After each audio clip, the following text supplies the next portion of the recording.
নির্বাচনের পরবর্তী ৪৮ ঘন্টায় বিএনপির প্রতি মানুষের, জনাব তারেক রহমানের প্রতি মানুষের একটা ভালোবাসা আছে। সো এই প্যাটার্নে আমি যদি কথা বলি তাহলে মানুষ আমাকে বলবে তুই এখন বিএনপির দালাল, চাটাচাটি শুরু হয়ে গেছে। আপনি আমাকে যাই বলেন না কেন ওইটা আমাকে কমেন্টে বলেন, অসুবিধা নাই। আমি যেটা ফেয়ার ওটা আমি বলেই যাব। শুরু দিয়ে শুরু করি। আমাদের বাসায় যিনি দুধ দিয়ে যান, তো উনি গতকালকে এসেই বলল, মানে আমার বাপের সাথে কথা হলো, যে বাপি প্রথম জিজ্ঞেস করলো কি অবস্থা, দেশগার কি অবস্থা, হাল কি। তো উনি বললো না, কোনো ধরনের ধরপার নাই, কোনো ধরনের লড়ালড়ি নেই, ঝামেলা নাই, তারেক রহমানের প্রতি এটা তারেক রহমান করছে, এটা ভালোবাসা, এরকম একটা কথা তিনি বলছে। আমিও দেখেছি যে আমার অত্র এলাকায়, আমার থানায়, এরিয়ায় কোনো ধরনের লড়াও, ধরো মারো, জ্বালাও পোড়াও এগুলা হয় নাই। এখন এই ধরনের সত্য কথা বললেও বিএনপির দালাল আমি হয়ে যাব, অসুবিধা নেই। আমি জীবনে অনেক কিছুর দালাল হয়েছি। ৪৮ ঘন্টার ভিতরে হাতিয়াতে যে ঘটনা, ৩ জনের মাকে গণধর্ষণ, আমরা কেন যেন আমাদের এই দেশে যারা দায়িত্বে বসি বা দায়িত্বে থাকি তারা কেন যেন ধর্ষককে পালি। তীব্র নিন্দা প্রতিবাদ তো অবশ্যই রয়েছে না। এখন যে বিএনপির চেয়ারম্যান জনাব তারেক রহমানকে বলবো যে ভাই আপনি আপনার লোক ধর্ষণ করছে, আপনি কেন ধরতেছেন না, আপনি কেন ধর্ষক পাওতেছেন। এখনও তো তারেক রহমান বসেন নাই চেয়ারে, এখনও তো অন্তর্বর্তীকালীন সরকার আসেন। ওখানে তর্ক বিতর্ক আছে যে ওই লোককে যিনি ধর্ষক বা সহযোগী ওই লোককে এনসিপি করার জন্য ফোর্স করা হয়েছিল, টাকা অফার করা হয়েছিল। উনি বললো আমি করি নাই। আবার হচ্ছে ওখানেকার মানুষ বলছে যে শাপলা কইতে ভোট দেওয়ার জন্য ধর্ষণ করা হয়েছে। এখন তর্ক বিতর্ক, পক্ষ বিপক্ষ তো থাকবেই। সরকার তো আছে, প্রশাসন তো আছে।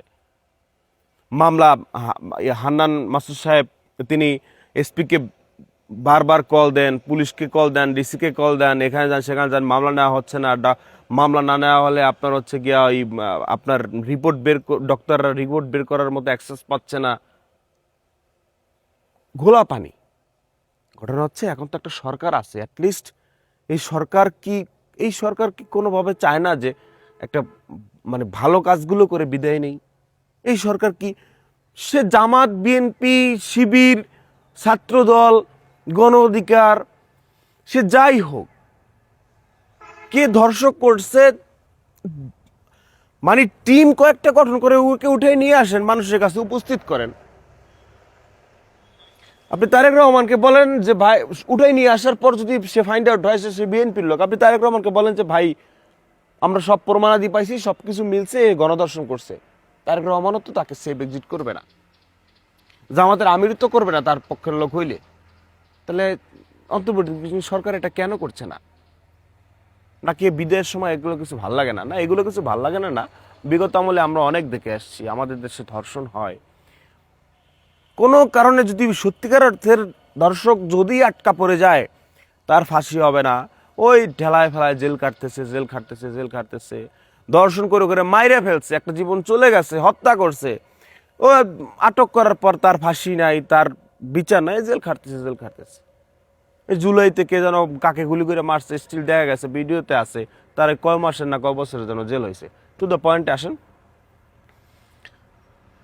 এরপরে আবার কোন জায়গায় দেখলাম যে এক মহিলা, সে কাঁদতেছে যে তুমি জামাত কেন করলা, অত্র এলাকায় কারো ঘরবাড়ি পূরণ হয় নাই, ভাঙা হয় নাই, তোমাদের দুই ভাইয়ের ঘরবাড়ি পূরণ হয়েছে। তো এইগুলা আসলে বিএনপির জায়গা থেকেও আসলে সলিড হতে হবে, পিওর হতে হবে যে একজনকে মারা, ঘরবাড়ি লুটপাট করা বা ধর্ষণ করা, ফোর্স করা, এগুলোর তো কোনো দরকার নাই। সাপোজ আমি দুইটা কথা বলি, দুইটা উদাহরণ দেই। বিএনপির যিনি বাবর সাহেব, সত্য মিথ্যে আমি জানি না, আপনার তথ্য সংগ্রহ করে বলবেন, জাস্টিফাই করবেন যে বাবর সাহেব তার কোনো আসনে, কোনো সেন্টারে তিনি হারেন নাই। আর এদিকে হাসনাত আবদুল্লাহ, তিনি কোনো সেন্টারে হারেন নাই।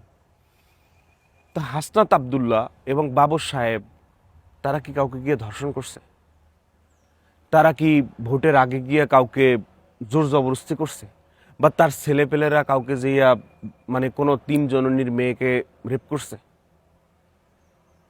তারা তো মানুষের সাথে মিশে গেছে, মানুষকে ভালোবাসছে, মানুষ তাদেরকে ভালোবাসছে, মানুষের সেবা করবে বলে তারা প্রতিশ্রুতি দিচ্ছে।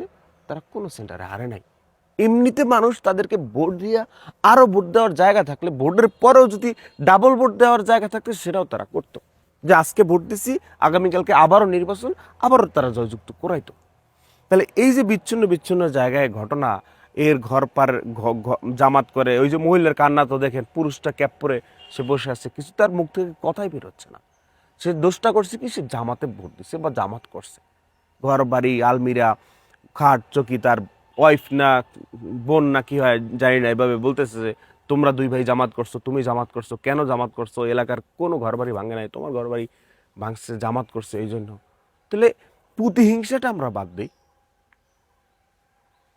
সে জামাত করে যদি আগাতে পারে, সে তার কাজ করে যদি আগাতে পারে, তাহলে আপনার তো সমস্যা নাই। সে কাজ করে যদি আগাতে পারে, আপনিও আপনার নেতাকে সেই সাজেশন দেন, আপনিও সেই কাজ করেন, আপনার কর্মীকে সেই কাজ করতে বলেন, আপনিও তার চেয়ে ভালো কাজ করে আপনি আগায় যান, সব সেন্টারে আপনি পাস করেন। তাহলে একজনকে পিটাও, ধর, মার, এগুলো করলে তো আরো ভোট কমবে, চেয়ারের ম্যাথ কমবে।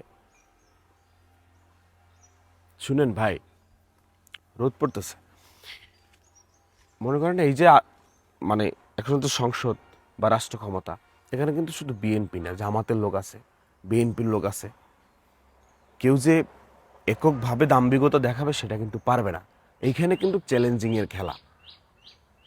যারা ভালো কাজ করবে, যারা মানুষের সাথে মিশে যাবে, মানুষ যাদের প্রতি উইক হয়ে যাবে, তারাই কিন্তু, এই নির্বাচনই কিন্তু শেষ নির্বাচন না।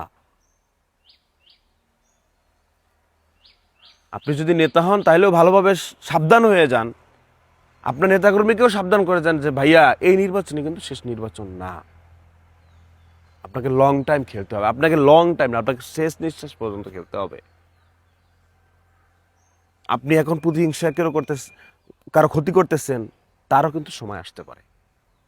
তো সেই জন্য ভালো কাজ করেন, ভালো কাজের তো বিকল্প নাই, সোজা ভাজায় রাজনীতি করেন।